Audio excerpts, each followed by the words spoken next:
What makes a great steak? Carnivores across the world all have different concepts of the most efficient ways to get the best from your beef, but they're not always right. Dispel these meaty myths before you make a big steak mistake.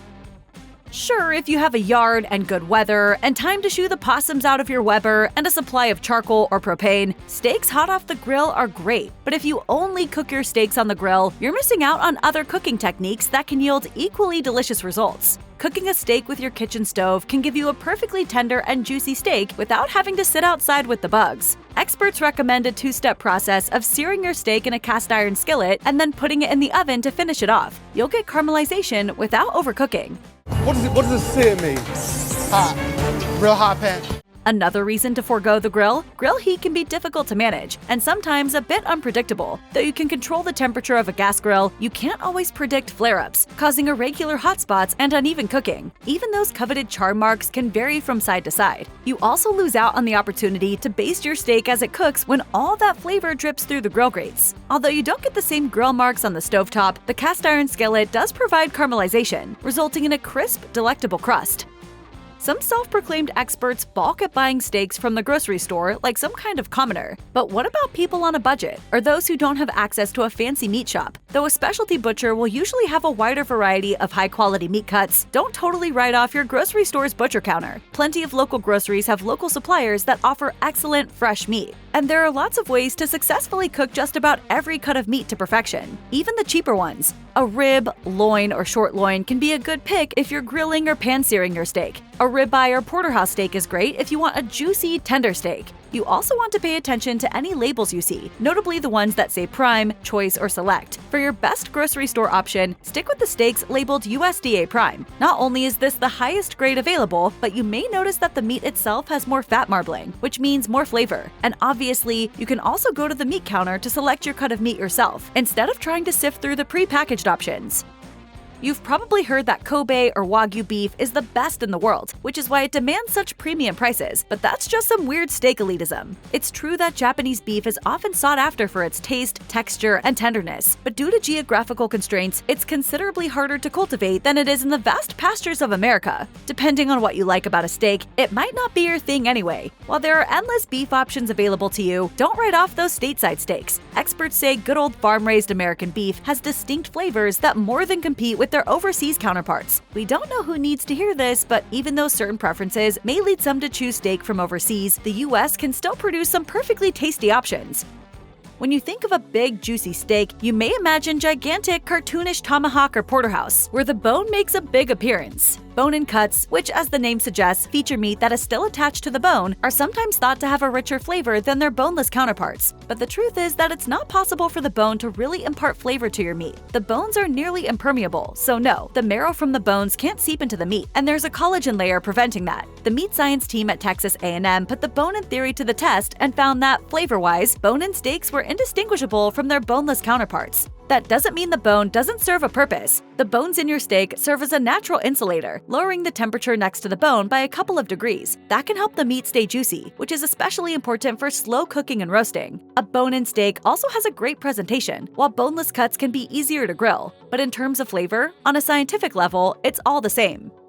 You can argue that a steak served whole just looks great with all of the fixings, but serving your steak to your guests pre-sliced isn't necessarily totally off-limits, though it's a hotly debated issue. Whole steak advocates believe that the steak will just get cold if left flayed open and served, and that diners should just slice on their own plates to keep the juices in place. But there are plenty of reasons to slice before serving too. Sometimes, slicing your steak can be its own form of presentation if the meat has an attractive marbling. Serving up a larger cut of steak to a group of people, feel free to cut it up so people can portion appropriately.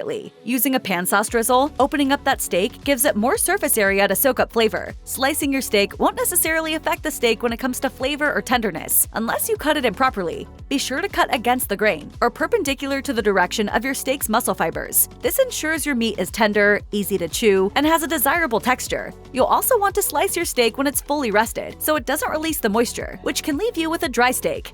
One aspect of eating a steak that can really turn some non-red meat lovers off is the pinkish red liquid that oozes out of a juicy steak. It can be unsettling because, yes, it does kind of look like blood. In fact, we often call a very rare steak bloody. How do you want that cooked? Burnt to a crisp or bloody as hell? Bloody as hell. However, you won't find blood even in the rarest of steaks. The liquid coming out of a cooked steak is actually called myoglobin, and it's a protein in animal tissue. Myoglobin serves to deliver oxygen to the muscles of an animal. Luckily for every steak lover out there, it's safe to eat and doesn't have anything to do with blood. The myoglobin in a steak will darken as it's cooked, which is why a rare steak looks a lot bloodier than a more well-done steak. All that juiciness is part of what makes a well-cooked steak so enjoyable, so embrace it. We've all heard it for years. Eating meat that's too raw or rare is dangerous. This steak is completely raw! What kind of sick, twisted restaurant is this? In many cases, this is true. You certainly wouldn't want to eat chicken or turkey that's still pink in the middle, for risk of getting sick. And it is important to make sure meat and animal products are heated to a certain temperature before consuming. But eating a rare steak, while it can pose some health risks, is not quite as dangerous as consuming other types and cuts of rare meat. The majority of the bacteria that can make you sick from raw meat is on the surface of the meat itself, which is why most cooks don't want pink in the middle ground beef. Grinding the meat can introduce bacteria into the whole of the product. On the other hand, a steak doesn't have that problem, as most of the bacteria will remain on the surface. If you want just about any meat to be more flavorful, it's a good idea to salt it before you start cooking it. Most people know this, yet the myth that it's bad to salt your steak before cooking is still pervasive. However, there's generally not a lot of information about exactly why steak should supposedly be salt-free before it hits the skillet or the grill. Perhaps that's because there's no good reason not to salt your steak. Not only does the salt bring out more flavor from the meat, but salt is also important for a process called dry brining. Generally speaking, it's best practice to salt your steak about 40 minutes to 2 hours before you're ready to start cooking it. If you forget to plan ahead, you can also sprinkle some salt onto the steak right before you put it in the pan. One mistake you don't wait to make though, salting your steak 5 to 10 minutes before you start cooking. At that point, the salt will have brought the moisture to the surface of the steak, but it won't have had enough time to dry out. It seems to be common knowledge in the kitchen that there's a specific number of times you're allowed to flip a steak. Just say it out loud. One time. No good cook would dare to flip a steak more than once, right? Turns out that's a myth. Flipping a steak multiple times can actually prevent it from drying out too much. There's also less of a chance that the meat will end up being overdone on one side or the other. But if that's the case, where did this myth even come from? Perhaps it's because many cooks want that beautiful crosshatch pattern on their slab of meat, in which case flipping only once is essential. But as chef and food celebrity Samin Nosrat notes in her Netflix special, Salt, Fat, Acid, Heat, those pretty crosshatches you see on steaks and TV and commercials may look good, but they actually probably don't taste as good as a steak that's been cooked more evenly. They're all about the grill marks and the perfect 90-degree crosshatches. Those people are missing out on flavor, because browning is flavor. This myth makes a lot of sense at first glance. The reasoning behind it is this: sticking a fork in your steak before it's on your plate only lets the juices run out of it, juices you want to be sealed inside. Yes, of course, you might lose some of those juices when you stick a fork in it, but it's not going to make a difference when it comes to taste or tenderness. Want to flip your steak with a fork? It may not be conventional, but we don't judge, and it's not going to ruin your steak.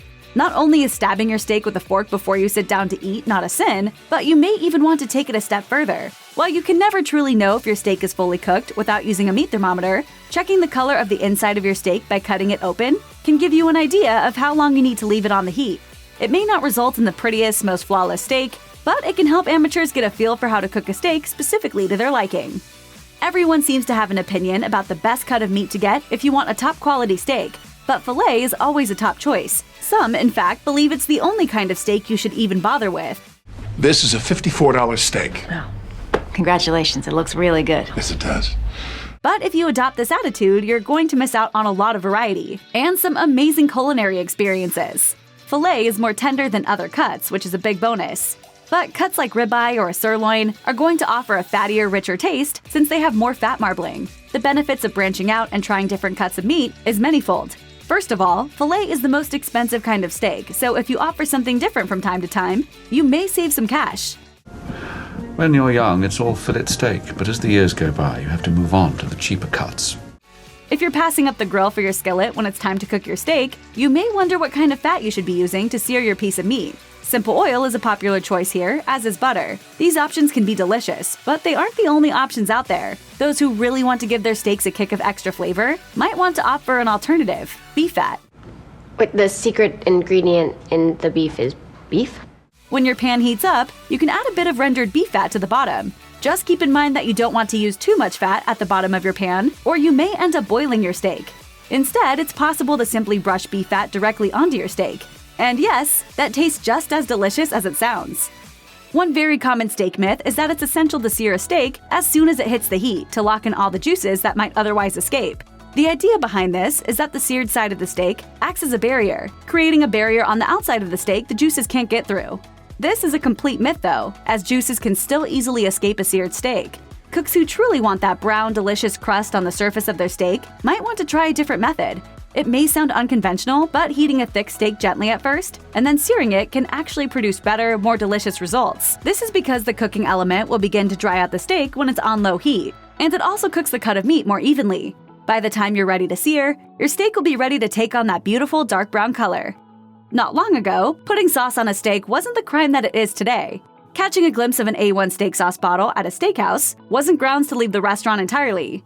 It might even be expected, but times have changed. It's generally accepted that a good steak should under no circumstances find itself smothered with sauce, taking away from the true taste of the meat. Consumers have rejected traditional steak sauces for good reason. These sauces can largely mask the taste of a high-quality steak, instead of bringing out its true flavor. But that doesn't mean you should ditch the sauce entirely. An alternative to heavier sauces is a light chimichurri sauce. Chimichurri hails from Uruguay and Argentina, where a beef-heavy diet is common. Rather than covering the taste of steak, a nice chimichurri will highlight all its strengths. Now that's a reason to celebrate. Come on, I'll buy a steak.